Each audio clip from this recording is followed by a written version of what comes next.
मुंडन करते हैं। अब विपक्ष के नेता थे उस वक्त ये, अब भौचक्के रह गए कि अब ये क्या कर रहे हैं। अब विपक्ष के नेता हैं, अब इनसे बच्चे का मुंडन करवाया जाए। वो भी जमींदार साहब हिचकते रहे, लेकिन कर्पूरी जी खड़े रहे कि नहीं, मुंडन आज मैं करूंगा। तो सिंबल के रूप में बच्चे को कुर्सी पर बैठाया गया और कर्पूरी जी उठते हैं, कैंची से एक बाल काटते हैं, मुंडन का कार्य संपन्न होता है।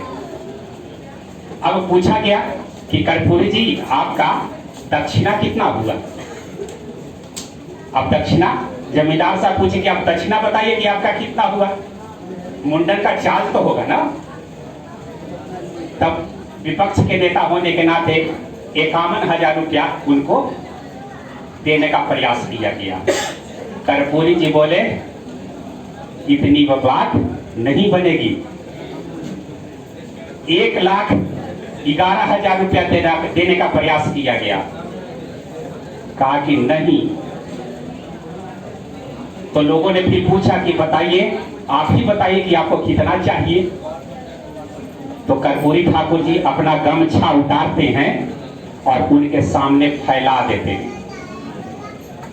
फैला देने के बाद उनका जो पीएस था जमींदार साहब के कान में बोला कि आज इतना में नहीं मानेंगे, कुछ जमीन दान कीजिए।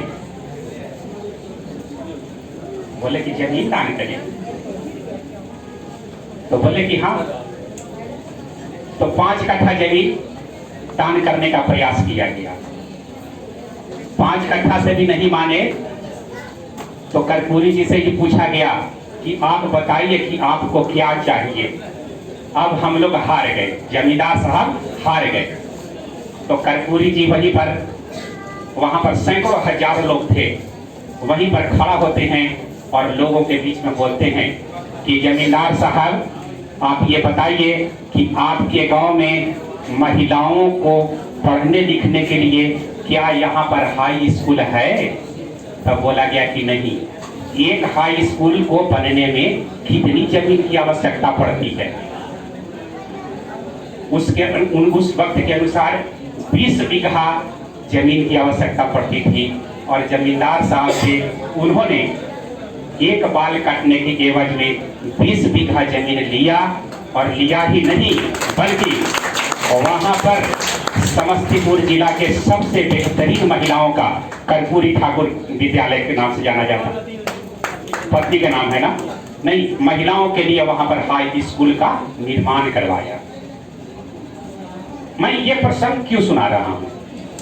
मैंने इसलिए सुना रहा हूं कि एक तरफ हमारा समाज कल्याण विभाग है, सरकार बड़े बड़े कामों को करते रहती है। बच्चों और हमारे देश के सभी लोगों का एक्सपेक्टेशन है तो केवल सरकार से है। आप याद करें, जिस दिन घर में माताएं गर्भवती होती है उस दिन इंजेक्शन देने का काम कौन करती है? सरकार। बच्चे का जन्म होता है तो ममता दीदी कौन देती है? सरकार। हॉस्पिटल जाएंगे तो वहां पर हॉस्पिटल की व्यवस्था कौन करवाती है? सरकार। बच्चे का जन्म हुआ उसके बाद आंगनवाड़ी देती है कौन? सरकार। चलने के लिए सड़क कौन देती है? सरकार। आपको चढ़ने के लिए हवाई जहाज देती है कौन? तो सरकार।